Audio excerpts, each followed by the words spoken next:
어, 시간이 너무 빠릅니다. 벌써 사순절의 5번째 주일이 되었습니다. 다음 주가 이제 종료 주일이고요. 그러면 이제 고난 주간이 시작되고, 여러 번 광고 드렸던 것처럼 이제 고난 주간에는 고난 주간 특별 새벽 기도회가 있습니다. 이 시간에 여러분 참석하셔서 이 기간을 하나님 앞에 성결하게 드리는 시간으로 사용해 주시길 부탁드립니다. 여러분, 제가 칼럼에 썼던 내용처럼 구원받은 자녀로 살려면 이단과 사이비들의 모습과는 완전히 다른 모습으로 살아야 되는데, 그 모습이 성경에서는 우리에게 빛의 자녀로 살아야 한다고 가르쳐 준다는 것이에요. 그 빛의 자녀로 산다는 것은 착함과 의로움과 진실함의 열매를 가지고, 그 열매를 가지고 늘 주님이 기뻐하시는 일이 무엇인지를 고민하며 기도하며 행동하는 가정과 교회가 되어야 한다는 것이에요. 그런데 그리스도인들이 오해하면 안 되는 한 가지가 있습니다. 뭐냐면요, 구원받은 빛의 자녀로 산다는 의미가 단순히 윤리적으로 올바르게 사는 것, 또 사회 악을 제거하는 것이라고 생각하는 것은, 그것은 본질적인 사명은 아니라는 것이에요.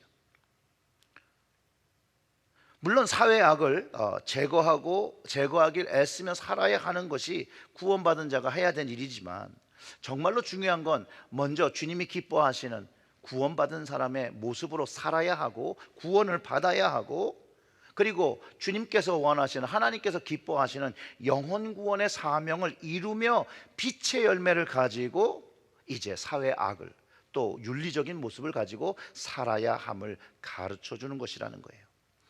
유명한 미국의 전도자 무디는 전도함으로써 이 악한 세상을 변화시킬 수 있는가라는 질문에 이렇게 답을 합니다. 하나님은 나를 전 세계를 개혁하라고 하지 않으셨습니다. 세상은 도대체 구할 수 없는 난파선이 되어진 그 현장과도 같다는 거예요. 그렇지만 하나님께서 주신 그 구명의 장비로 가능한 한 많은 사람들을 구해야 한다고 말합니다. 그러면서 이런 말을 합니다. 크리스천은 어디에서나 사회 악을 제거하기 위해서 애써야 하지만, 가장 중요한 과제는 모든 사람을 구원하는 것을 해야 한다라고 말했다라는 것입니다. 맞습니다. 모든 사람은요, 예수 그리스도를 믿음으로 그의 십자가가 자기의 죄를 해결했다는 것을 믿고 구원받아야 하고, 그 구원받은 사람은 영혼 구원하는, 하나님이 기뻐하시는 그 일을 감당하기 시작해야 한다는 거예요. 이게 하나님이 가장 기뻐하시는 일이라는 거예요. 그리고 이것이 모든 구원받은 사람들이 갖는 사명이라는 것이에요. 디모데전서 2장 4절의 말씀은, 하나님은 모든 사람이 구원받으며 진리를 아는 데에 이르기를 원하시느니라 라고 말합니다. 그리고 오늘 사도 바울이 우리가 읽었던 그 본문의 말씀을 통해서 그 구원을 위해서, 하나님이 가장 기뻐하신 영혼 구원을 위해서 예수님께서 어떻게 오셨고 무엇을 하셨다는 것을 가르쳐주고 있는 것이에요. 오늘 본문을 다시 읽어보겠습니다. 이 복음은, 이 구원의 복음이죠, 하나님이 선지자들을 통하여 그의 아들에 관하여 성경에 미리 약속하신 것이라. 그의 아들에 관하여 말하면 육신으로는 다윗의 혈통에서 나셨고, 성결의 영으로는 죽은 자들 가운데서 부활하사 능력으로 하나님의 아들이 되고 선포되셨으니 곧 우리 주 예수 그리스도시니라. 이 짧은 말씀에 우리에게 주어진 구원에 대한 아주 중요한 포인트가 한 가지 있습니다. 뭐냐면, 구원은 하나님께서 이미 계획하시고, 그 계획하신 것을 우리들에게 알리시고, 그 알리신, 말씀하신 대로 이루어 주셨다라는 거예요. 하나님께서 선지자를 통해서 하나님의 아들이 구원을 통해서 이 땅에 올 것을 얘기하고 사람들에게 전달했는데, 어디서 통해서 와요? 다윗의 혈통을 통해서 말씀하셨는데, 진짜 예수님은 다윗의 혈통을 통해서 태어나셨고, 십자가를 지시고 대속의 제사를 지시며 죽었는데, 부활의 성결의 영으로 부활하심으로 하나님의 아들인 것을 증명하시고 하나님의 구원을 이루셨다는 거예요. 구원은 일반적으로 어떤 위험이나 상황 속에서 구출되는 것, 어떻게 보면 묶인 되어진, 속박되어 있는 것에서 해방을 얻는 것을 의미합니다. 그러면 성경에서의 구원은 죄와 죽음에서, 그 죄와 죽음이라는 속박에서 해방되어지는 것, 죄사함을 받는 것, 그리고 죽음이 아닌 영원한 생명, 그 심판으로부터의 속박이 풀어지는 것이라고 의미하고 있다는 거예요. 여기서 죄와 죽음은 다른 말이라고 표현하기보다는 같이 묶여있는 의미라고 보시면 좋겠습니다. 로마서 6장 23절의 말씀을 확인해 보면 이렇습니다. 죄의 삭은 사망이요 하나님의 은사는 그리스도 예수 우리 주 안에 있는 뭐라고요? 영생이니라. 성경은 죄의 결과가 죽음이래요. 이거를 수학 등식으로 표현하면 죄 이꼴 죽음, 즉 이 죄의 문제를 해결해야 죽음의 문제를 해결하고, 이 문제를 해결하지 못하면 하나님의 영원한 심판인 죽음을 맞이한다라고 성경이 가르쳐주고 있다는 거예요. 그리고 하나님은 이런 심판에 놓인 사람들을 구원하시기 위해서 예수님을 이 땅에 보내주셨고, 십자가를 통해서 이 죄의 문제를 해결해 주시고 심판을 면하는 영원한 생명에 이르는 영적 삶을 살 수 있도록 가르쳐 주었다는 것이에요. 이것이 변하지 않는 진리라는 거예요. 이 구원의 뜻을 경험하기 시작하면 요한복음 8장 32절의 말씀, 예수님의 말씀처럼 진리를 알지니 진리가 너희를 자유롭게 하리라. 그리고 아까 디모데전서의 말씀은 그 진리를 하나님께서 알기 원하신다. 이 진리예요. 동일한 진리. 이 진리 다시 설명하면 예수 그리스도께서 우리를 위하여 십자가의 죽음과 부활로 영원한 심판에서 우리를 구원하시고 새로운 영원한 생명을 주셨다는 것이죠. 그리고 그 구원을 경험하면 그 구원으로 인하여 우리는 죄라는 속박을 다 풀고 자유의 몸이 된다라고 예수님이 말씀하신 거예요. 하나님의 이 구원의 진리를 우리 모두가, 여러분들이 알기를 원하신다는 거예요. 단순히 아는 것이 아니라 경험하기를 원하신다는 것이죠. 그리고 성령께서도 이 구원의 진리를 우리가 깨닫고 체험하기 위해서 늘 우리를 돕고 계시다는 거예요. 우리에게 말씀하고 계시다는 거예요. 우리에게 책망하고 계시다는 거예요. 우리에게 은혜를 주시기도 한다는 거예요. 그럴 때 우리가 자유함을 누리고, 또 죄를 지을지라도 계속해서 성령님께서 하나님 앞에 회개의 자리로 나오게 하고 용서함을 받게 하면서 우리를 도우고 계시다라는 거예요. 만약에 여러분 단순한 육체의 죽음이 내가 지은 죄를 치를 수 있었더라면 예수님이 이 땅에 오셔야 될 이유가 전혀 없다라는 거예요. 전혀. 그럼 악인에게는요, 이 죽음은 축복이에요. 내가 죽음으로 내가 다 책임지면 되잖아. 그런데 이 죽음으로 모든 걸 해결할 수 없어요. 자기의 죄를 해결할 수가 없다는 거예요. 안 된다는 거예요. 그래서 자살은 올바른 결정이 아니에요. 성경에서 이 부분에 대해서 이렇게 가르쳐 줍니다. 히브리서 9장 27절과 28절의 말씀은 이렇습니다. 한 번 죽는 것은 사람에게 정해진 것이요 그 후에는 심판이 있으리니 이와 같이 그리스도도 많은 사람의 죄를 담당하시려고 단번에 들이신 바 되셨고 구원에 이르게 하기 위하여 죄와 상관없이 자기를 바라는 자들에게 두 번째 나타나시리라. 아멘. 여러분, 한 번 죽는 것은 우리 모두에게 일어나는 일입니다. 일어날 일이기도 하고요. 그런데 문제는 그 죽음 이후에 있을 심판이라는 거예요. 심판. 그 심판 때문에 우리는 하나님의 구원이 필요한 거예요. 예수 그리스도의 십자가가 필요한 것이에요. 예수 그리스도의 부활의 능력이 우리에게 필요한 이유가 바로 죽음 후에 있을 심판 때문이라는 거예요. 그리고 그 죽음 이후에 있을 심판에서 우리를 구원하시기 위해서 하나님은 죄 없으신 자신의 아들을 많은 사람들의 죄를 위해서 담당하셨다는 거예요. 감당하셨다는 거예요. 그 아들 예수님께서 우리 죄를, 나의 죄를 지고 죽으시고 부활하셔서 우리가 심판받지 않도록 구원에 이를 수 있는 문을 만들어 놓으셨다는 거예요. 문을 우리에게 여셨다는 거예요. 그리고 우리가 거기에 들어가기를 원하신다는 거예요. 주님께서 만드신 그 문을 통과하여 오기를 원하신다는 것이죠. 그래서 계시록 3장 20절의 말씀이 볼지어다 내가 문 밖에서 두드리니 누구든지 내 음성을 듣고 문을 열면 내가 그에게로 들어가 그와 더불어 먹고 그는 나와 더불어 먹으리라는 말씀을 하신 거예요. 주님이 문을 만드셨으니 들어오라고, 계속해서 들어오라고 문을 두드리고 계신다라는 거예요. 그럼 들어가야 되는 거예요. 들어가면 생명을 얻는 것이고, 들어가지 않으면 둘째 사망을 맞이하는 것이라고 성경에 기록하고 있다는 거예요. 성경에서 한 번 죽은 것을 첫째 사망, 육체의 죽음을 말합니다.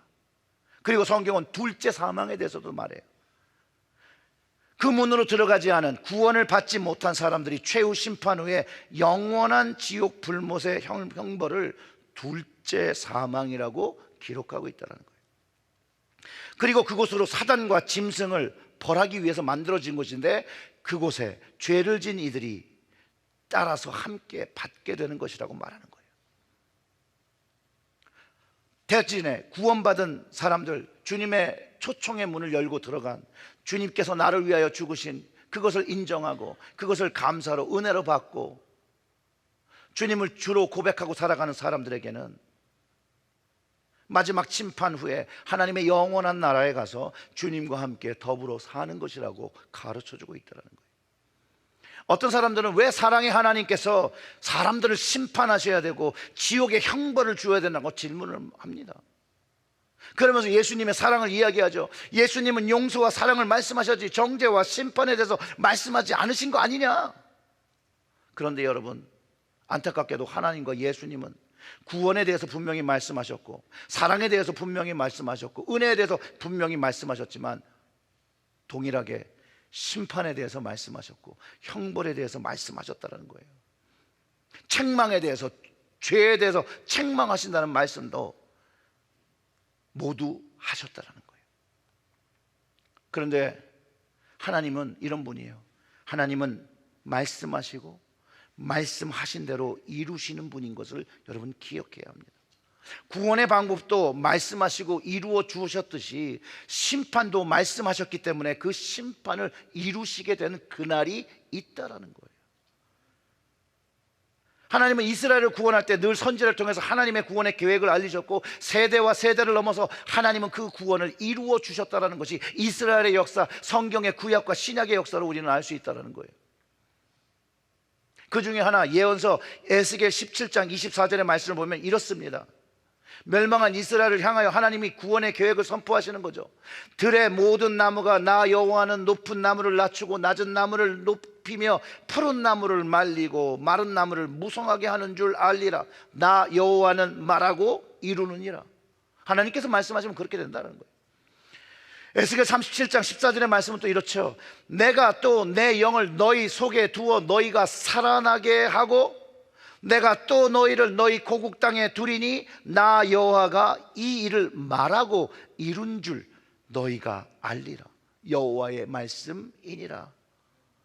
이스라엘 구원도, 또 모든 인류에 대한 구원도 하나님은 말씀하셨고 이루셨다는 것을 우리가 깨달아야 한다는 거예요. 그리고 이 구원의 계획은 하나님의 영이 우리 안에 있을 때, 즉 성령이 내 안에 있을 때 하나님께서 나를 구원하신 그 계획이 나에게 이루어진 것을 알게 되는 것이라고 가르쳐주고 있다는 거예요. 아멘. 자, 그러면 내가 구원받은 지 누가 아는 거예요?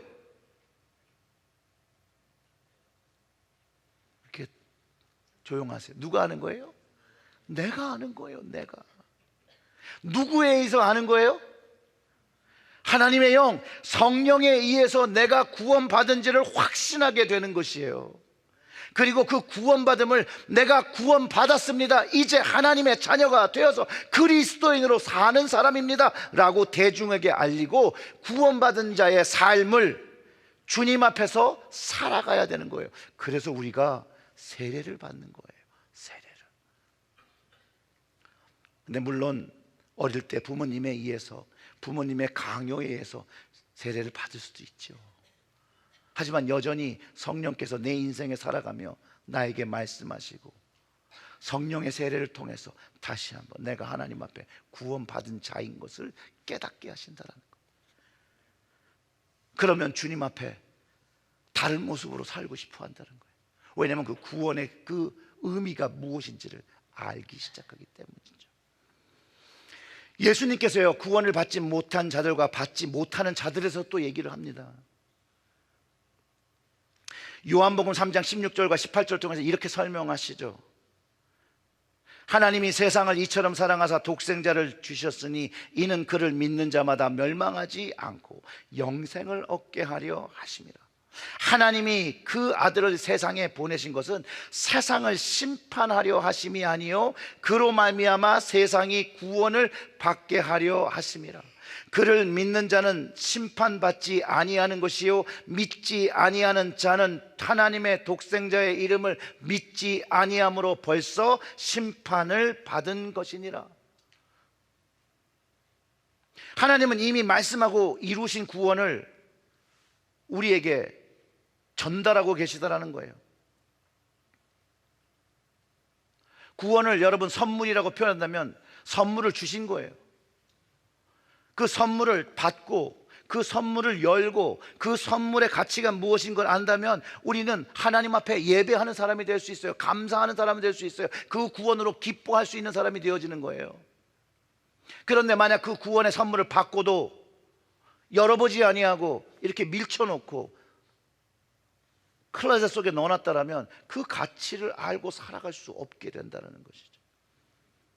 근데 다 모두가 이것이 우리의 선택이 담겨 있다는 거예요.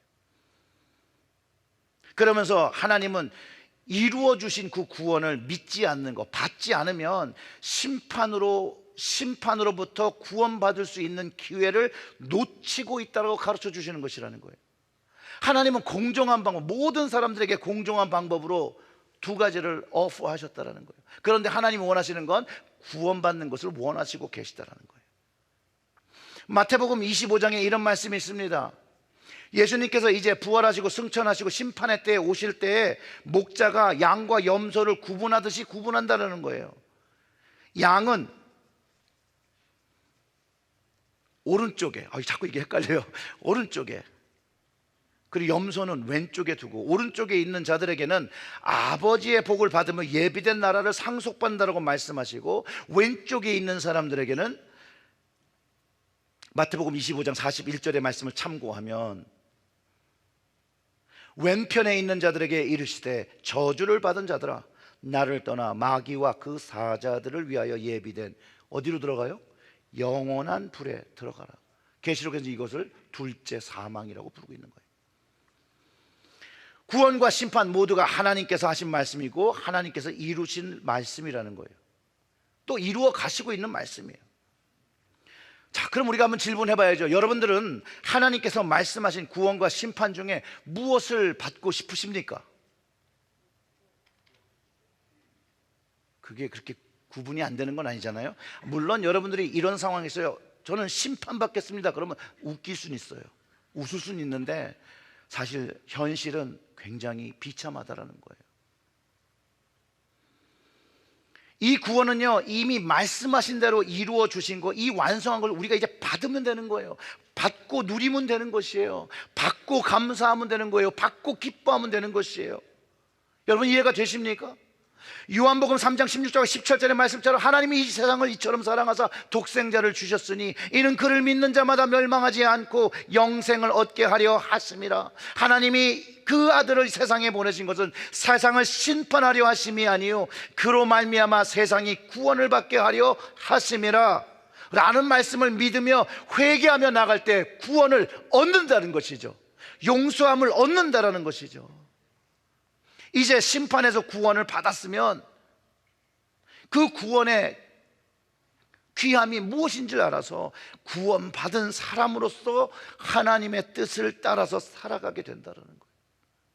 내가 구원받았다는 것을 성령이 내 안에 있어서 알게 하셨으니 이제 성령님의 귀 기울이며 살아가게 된다는 거예요. 우리가 이전에 살던 모습을 못 버리고 살 때 성령님께서 이렇게 말씀하시는 거죠. 그렇게 살면 안 돼. 하나님께 구원받았으니 십자가의 그런 은혜를 얻으니 이렇게 살아야 되지 않겠어 라고 우리에게 끊임없이 말씀하고 계시다라는 거예요. 그 음성에 우리가 귀 기울이면 하나님이 원하시는 기뻐하시는 모습으로 영적인 성장을 이루며 걸어가게 되는 것이에요. 그런데 여러분 구원받기 위해서 회개하고 받아들이는 건 한 번이면 돼요.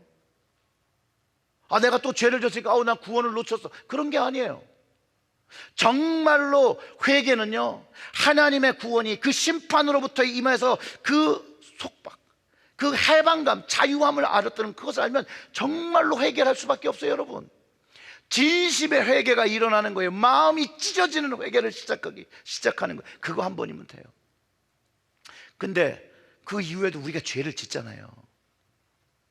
그 죄는 이미 예수님께서 십자가에서 감당하셨기 때문에 내가 그 죄를 지면 내가 하나님께 이렇게 죄인인데도 불구하고 나를 구원하셨던 것이구나, 다시 한번 하나님께 용서를 구하고 다시 한번 하나님의 용서를 받으며 끊임없는 넘치는 하나님의 사랑과 용서와 긍휼을 경험하며 하나님을 닮아가는, 주님을 닮아가는 사람의 모습이 바로 구원받은 자의 삶이 되어져야 한다는 거예요.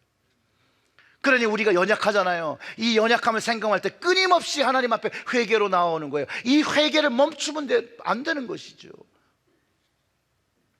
그러면 하나님 안에서 계속해서 끊임없는 용서를 경험하는 것이에요. 그러니 겸손한 모습이 될 수밖에 없죠. 그러니 하나님의 말씀을 하나라도 순종하며 살려고 노력하기 시작한다는 거예요. 구원받은 증거가 예수 그리스도만이 나의 구원자라는 걸 인정하고 주인으로 받아들이고 그분의 뜻을 행하며 이루며 하루하루 그분을 바라보며 살아가야 되는 것, 구원받은 자의 삶이 되는 거예요. 하나님께서 말씀하시고 이루어 주신 그 구원을 누리며 살기 때문에, 그리고 그것을 더 누리며 살기 위해서 우리는 늘 성령의 충만을 구하며 살아야 한다는 것이에요. 그때 구원받은 자로 하나님 앞에 거룩한 자녀, 성결한 제사장이 되어서 살아간다는 거예요. 그 마음이 생기면 어떻게 될까요, 여러분? 무릎 꿇기 시작하는 거예요. 내 힘으로 안 되는 걸 스스로 알기 시작하거든요. 하나님, 정말 하나님께 더 가까이 나가고 하나님께 정말 올바른 모습으로 서게 하고 하나님께 정말 이 하나님의 주신 이 구원에 대한 감사로 살고 싶은데 하나님 너무 안 돼요. 그러니 무릎을 꿇는 거죠. 도와주세요. 나를 도와주세요. 그러면서 하루하루 살아가는 것이에요. 그게 구원받은 자의 삶인 거예요. 사랑하는 성도 여러분,